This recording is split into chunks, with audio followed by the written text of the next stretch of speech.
അപ്പൊ ഭഗവാന്റെ പുണ്യഭൂമിയിലെ ഏറ്റവും വലിയ പ്രത്യേകത എന്ന് വെച്ചാൽ അതുകൊണ്ടാണ് കാണുന്ന ഈ ഒരു കൃഷ്ണപ്പരത്താണ് കേട്ടോ. കറക്റ്റ് ആ ഒരു പൂജാ സമയത്ത് ഇവിടെ എത്തുന്ന ആ ഒരു കൃഷ്ണപ്പരത്തിന്റെ ആ ഒരു സാന്നിധ്യം, അതാണ് ഏറ്റവും കൂടുതൽ ഭക്തരെ, അല്ലെങ്കിൽ ആ ഒരു ഭക്തരുടെ പ്രശ്നങ്ങൾ, അല്ലെങ്കിൽ അവരുടെ ആ ഒരു ദുരിതവും ദുഃഖവും എല്ലാം തീർന്നു എന്ന് വിശ്വസിക്കുന്ന ഒരു പ്രത്യേകത കൂടിയാണ് ആ ഒരു കൃഷ്ണപ്പരത്തിനെ കാണുമ്പോൾ.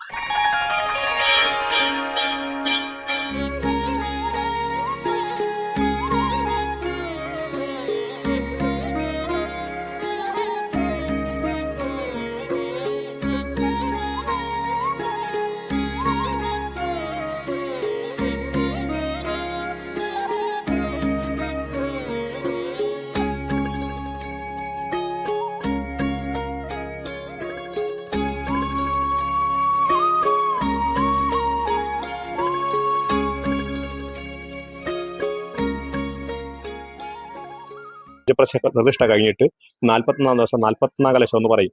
അതാണ് ഇന്ന് നടന്നത്. ഭഗവാന് 25 കലശവും ഗജത്തിന് 9 കലശവും നവകമാണ് നടത്തിയത്. അത് ഭഗവാന്റെ ആ 41 മണ്ഡലം തികയുന്ന ദിവസത്തേക്ക് ഉള്ള ഒരു പൂജയാണത്. മഹേശ്വരി ദേവിക്ക് ഒറ്റ കലശവും നടത്തിയായിരുന്നു ആ 41 ദിവസം തികയുന്ന ദിവസം.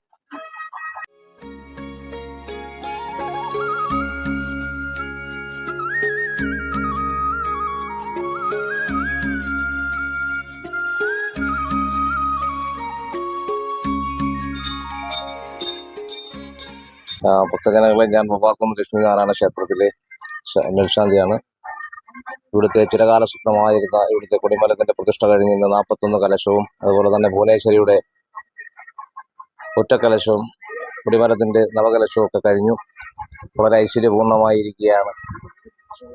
ഇതിന്റെ ചൈതന്യം പൂർവാധികം ഭംഗിയായി വർദ്ധിച്ചിരിക്കുന്ന ഈ സാഹചര്യത്തിൽ ദേവി ചൈതന്യം ഏറ്റുവാങ്ങുന്നതിനും മറ്റു കാര്യങ്ങൾക്കുമായി എല്ലാ ഭക്തജനങ്ങൾക്കും കഴിയുമാറാകട്ടെ എന്ന് ദൈവനാമത്തിൽ പ്രാർത്ഥിക്കുന്നു.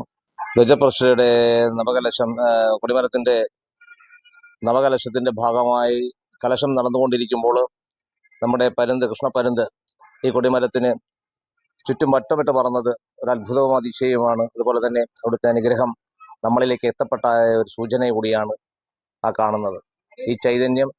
ഈ ദൈവ ചൈതന്യം എല്ലാവരിലും എത്തപ്പെടുന്നതിന് എല്ലാ ഭക്തജനങ്ങളെയും നമ്മൾ ഈ ക്ഷേത്രത്തിലേക്ക് വളരെ ഹൃദയപൂർവ്വം ഭക്തിയാദരപൂർവ്വം ക്ഷണിക്കുകയാണ്. എല്ലാവർക്കും നന്ദി.